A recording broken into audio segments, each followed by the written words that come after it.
Shalom para peserta Bible Study yang terkasih.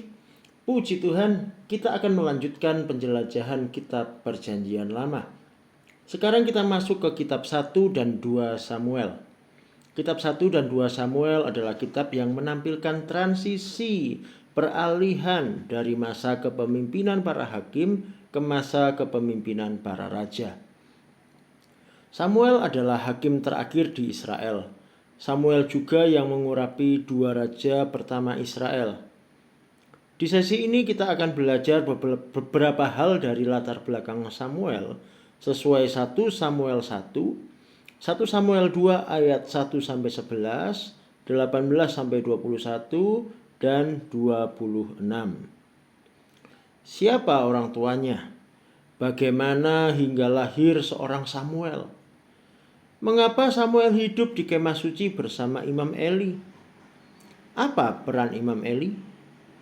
Kita akan menjawabnya bersama-sama dalam sesi kali ini. Pembahasan ini terbagi menjadi 3 bagian. Yang pertama, Hana, istri yang tersisihkan. Kemudian Imam Eli, didengar walau ditolak. Dan terakhir, Samuel, berkenan di hadapan Tuhan dan manusia. Dari judul-judulnya jadi seperti Bible Study rasa sinetron ini ya. Yuk kita mulai saja. Yang pertama tentang Hana, istri yang tersisihkan. Kisah tentang Samuel bermula dari keluarga seorang laki-laki bernama Elkana, seorang dari suku Efraim. Keluarga Elkana berasal dari Ramataim Zofim, sebuah kota di dataran tinggi yang subur dan makmur di wilayah pegunungan Efraim. Elkana adalah orang yang takut akan Tuhan. Setahun sekali dia membawa istri dan anak-anaknya ke kemah suci untuk mempersembahkan kurban bagi Tuhan.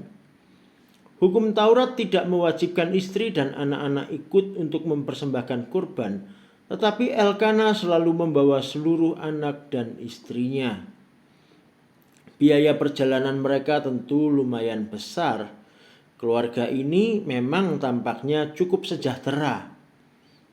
Sayang, ada satu masalah. Ada satu istri yang menderita. Satu istri menderita, berarti ada istri lain yang berbahagia.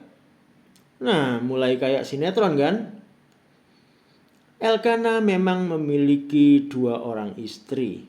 Satu bernama Penina, satu lagi Hana. Penina melahirkan beberapa anak laki-laki dan perempuan, sedangkan Hana mandul. Situasi ini mendatangkan penderitaan bagi Hana. Bagi masyarakat saat itu, kemandulan itu aib. Maka kita melihat sekarang muncullah hinaan di rumah Tuhan.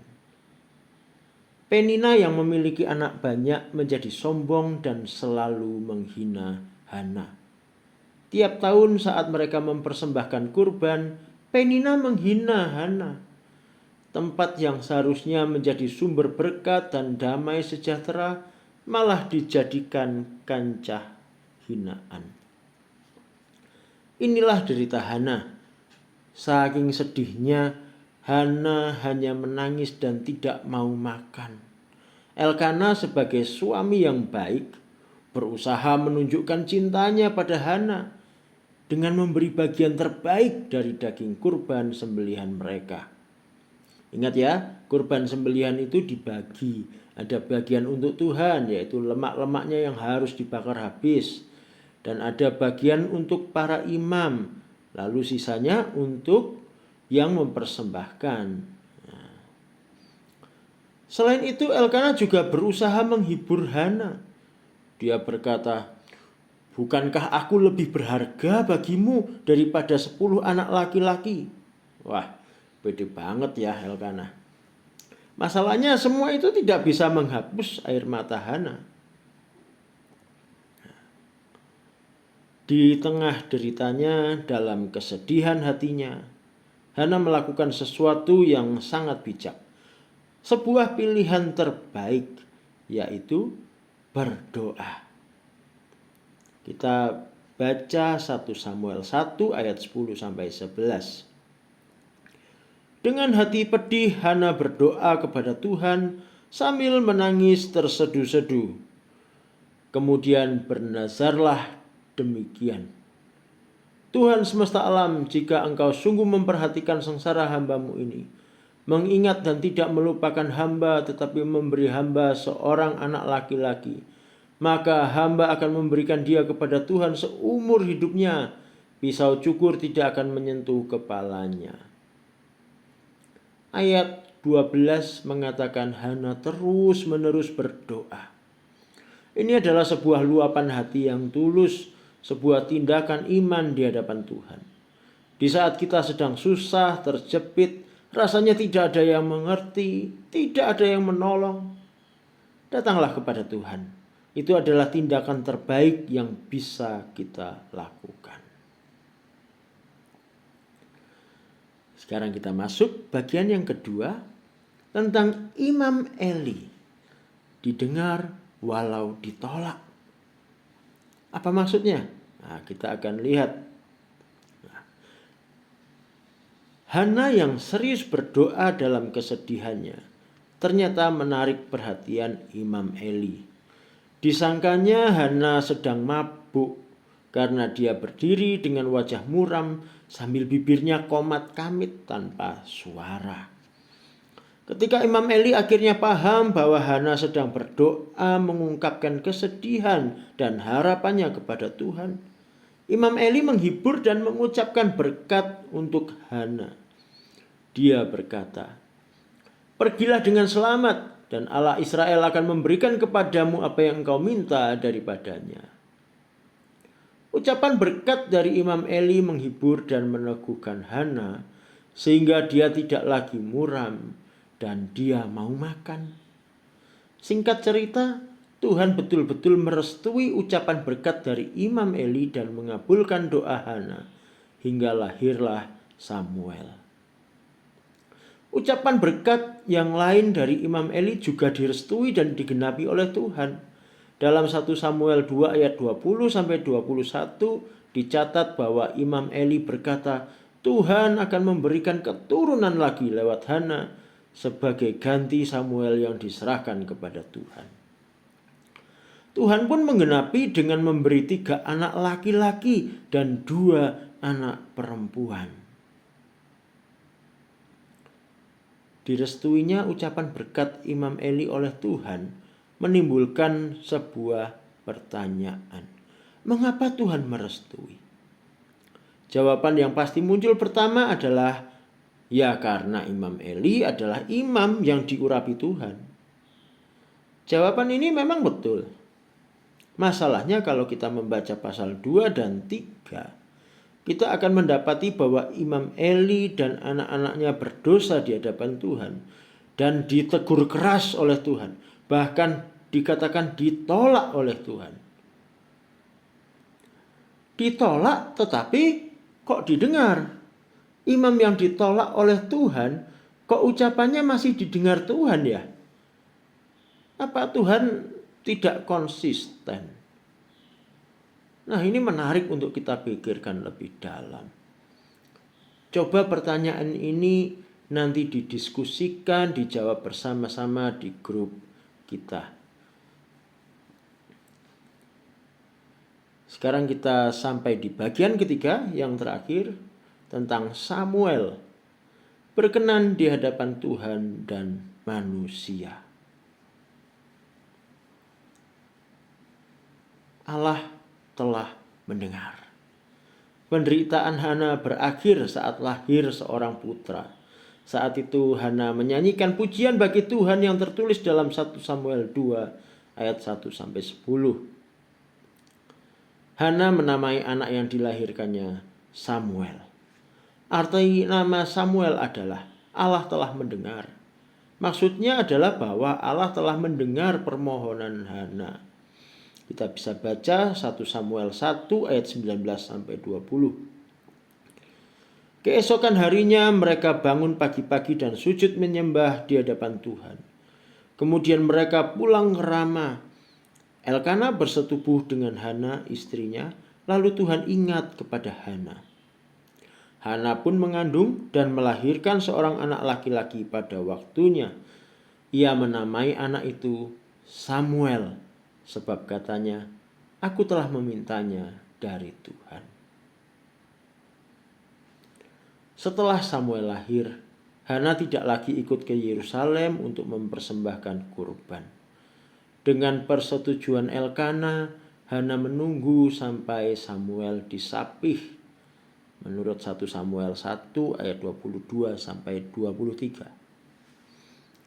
Usia seorang anak disapih di masa itu adalah sekitar 3 sampai 5 tahun. Ini hal yang penting sekali karena di masa itu ilmu dan teknologi kesehatan belum semaju sekarang. Kemampuan untuk menyediakan fasilitas kebutuhan bayi tentu juga tidak sebaik masa sekarang.